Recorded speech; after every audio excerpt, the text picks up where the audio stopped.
time, normally that's in days. So if you have a look at your forgetting curve, you'll see that there is a red line that goes down like that. That red line represents information. Okay, so the information that I'm teaching you now shows you that your memory remembers most of the information right at the top. But do you remember what I just said on the first minute of this video? I don't think so. So it's normal for every human being to forget every minute. And every minute you're forgetting a thing or two, and you're forgetting.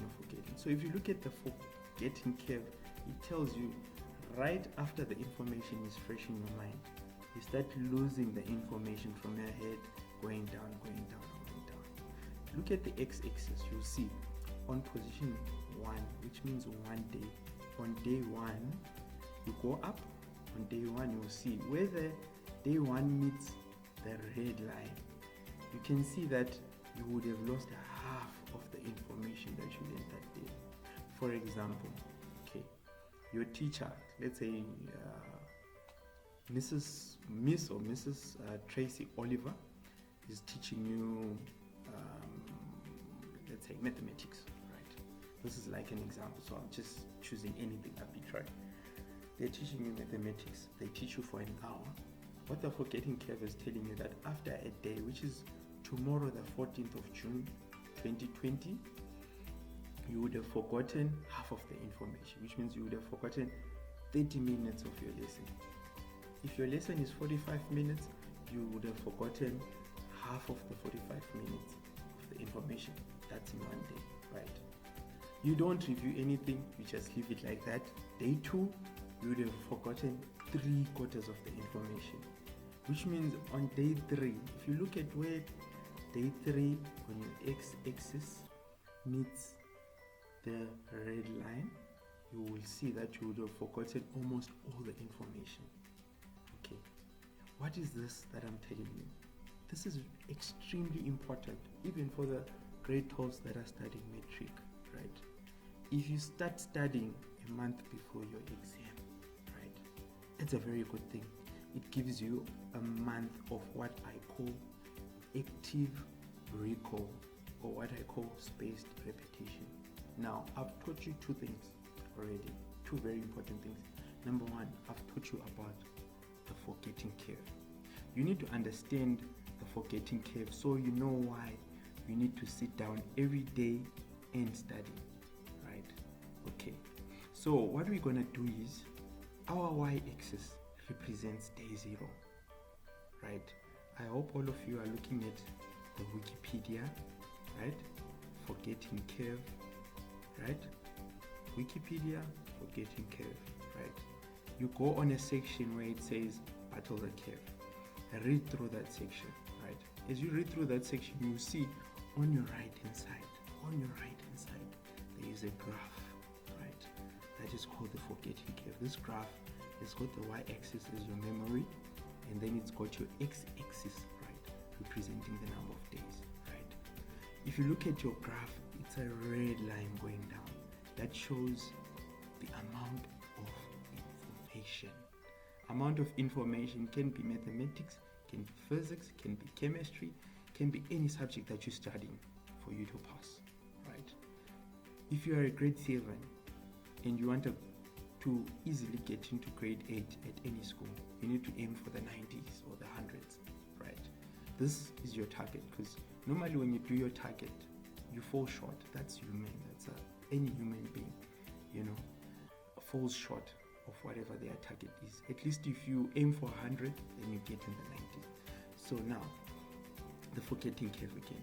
There are lines on that graph. There is the red line, which represents the amount of information. There is the green line, which also represents the amount of information. Your x-axis shows the time, the number of days you have that information. So as you look at the graph, the red line, as it goes down, it shows that you are losing information.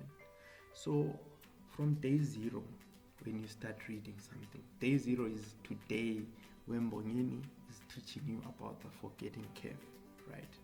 Try and think about it. Tomorrow, around about at the same time, 20 past 10, try and remember everything that I taught you about the forgetting curve, I can tell you would have lost half of the information. So Herman, in 1880 to 1885, he discovered this. That this was like 2 centuries ago, because we're in the 21st century, by the way. So yeah. Anyways, going back to the forgetting curve. Sorry guys, I really do know that I talk too much at times, but I'm trying to make sure that you really understand the importance of this. We all forget, but when we do an exam, we get tested on how much information we remember, irrespective of the subject. Like for English spellings, they just want you to remember all the letters to spell the word improvement, for example. How do you spell improvement? IMPROVEMENT, right? Did I look at the word? No, it's something that I learned when I was still in primary school. But because I repetitively, let me not use the word repetition, because some people don't know what repetition means. Repetition is like practice, you know. If you practice more often, practice makes what? Perfect. Practice more often and then you'll grasp, right? So, okay. Let's go back to the very important things. Okay, right. We talked about the forgetting curve, and then we're talking about active recall and spaced repetition, right? Those are the only 2 things a student needs to pass their exams. A student needs to pass their exams by understanding the forgetting curve. You need to understand that no one is dull, no one is poor. In anything, you can change the world by knowing that. So the gist of the message is, right, understand that everyone, for me, I'm an average student, everyone cannot remember anything if they do not repeat it, right? And the forgetting curve tells you that you lose information every hour, every second from your brain, because your brain changes focus. You change focus on things that distract you. When you go and watch TV, which is a good thing, by the way, because TV also teaches you something, like a movie. Try remembering a program, whether it's Generations or The Queen or any soapy that you were watching yesterday. Try and remember what they were talking about. You would have lost half of it. That's what the forgetting curve was talking about. So when you sit down and you study something, this is what you need to do, right? According to the forgetting curve. On day 0, you do what I call is accumulation, right? Accumulation is when you've got new information that you want to learn. You take all this new information that they taught you in class and you put it all in one place, right? And then after doing that, you go through all that information. That's what you do on day 0, right? On day 1, right, if you don't want to lose half of all the information that you learned, before 24 hours, you go through that information again. That is what the green line is all about, right? You know, red is black. Red means do not go there. If it was a traffic light or a robot, most people in British, they call it a robot, but in South Africa they call it a traffic light. So traffic light, when it's red, do not go. The forgetting curve shows you that red is where you're not supposed to be, green is where you're supposed to be. So day 1, after going through the information before 24 hours, you go through the information again so that you don't lose half of the information. Then you look at the green line, right? And then after 48 hours, you go through the same information again. Look at the green curve over number 2. Look at number 2, you go all the way up, right? You are repeating the same information that you learned in day 0 so that you permanently remember it. If you do this for 6 days, following the forgetting curve and remembering that we are all human beings, we do forget. Parents, this is also important for you because our children need to have the highest of self-esteem so that they can be able to push themselves. I know for me it's stressful to be talking to Lilita every day about her sitting down and studying because she does not understand the forgetting curve, right? Lilita, you need to understand that every day you lose more than half of the information that you would have learned before. If she understands that, you won't need to shout every day because she knows she's losing information in her brain of what she learned. So the more times you repeat on that information, the better you will become in your studies. You can imagine if you're getting 50s like right now, and then you use this method that I just taught you now, you're going to be in your 90s. And you won't want to hide your report when your parents say, please, can you show me your report for those 10?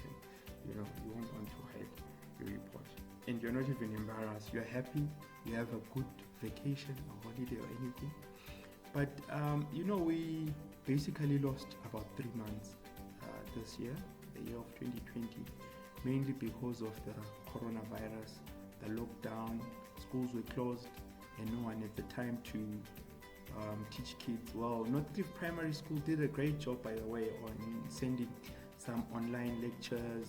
All the teachers that were devoted and dedicated are also frontline workers, like the healthcare staff and everyone else. We really appreciate it.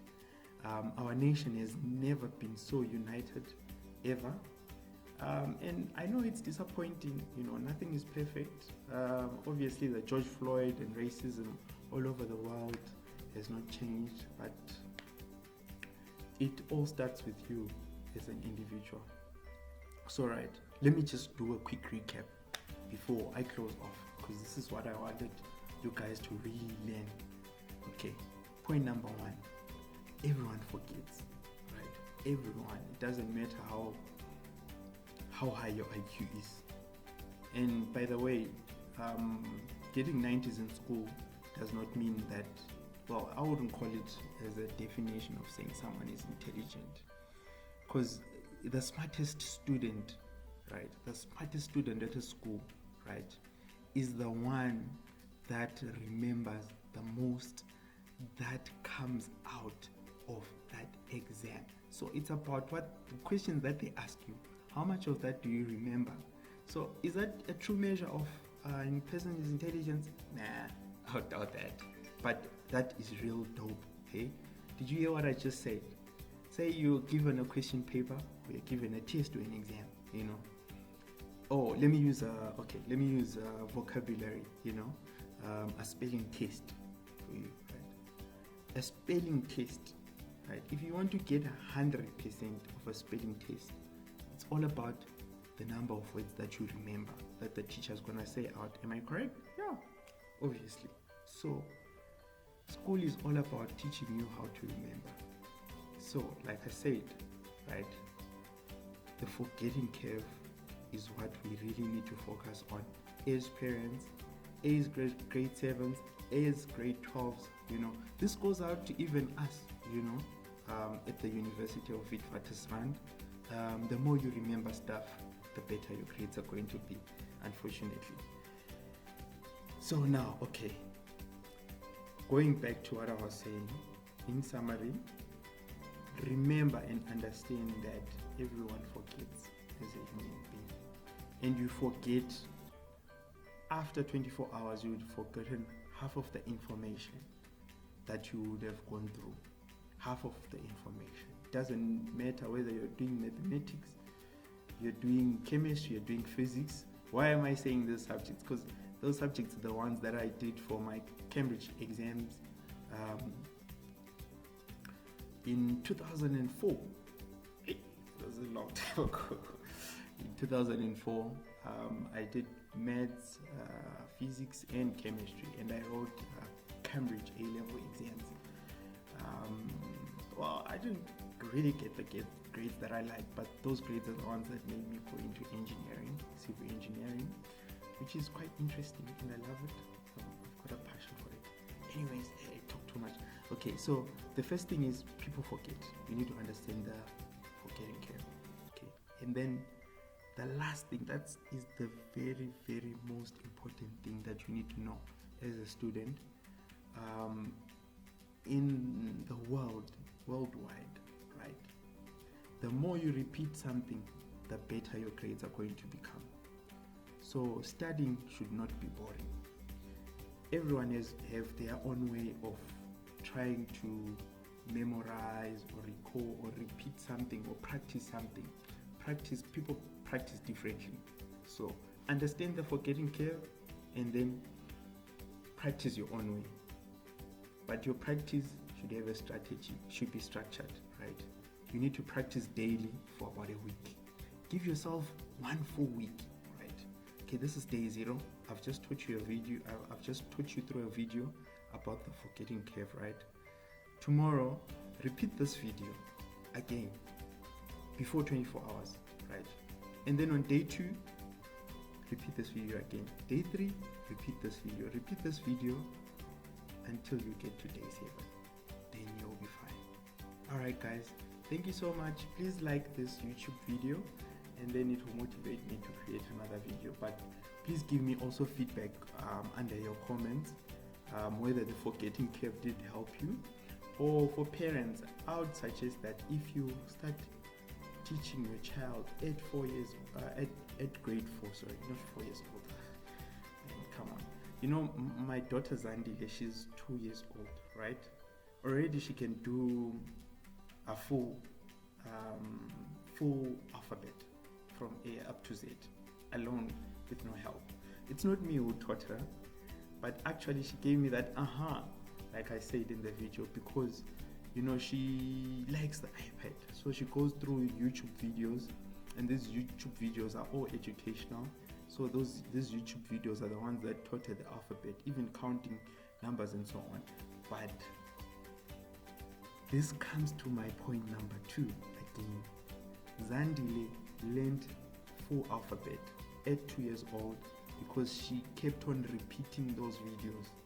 She repeated and repeated those videos during the lockdown. It became even annoying to myself because she would play the same video every day for about 3 months. We're in level 5 lockdown and she would play the YouTube video. Luckily we've got Wi-Fi at home, and she would play consistently until she could say out A up to Z non-stop.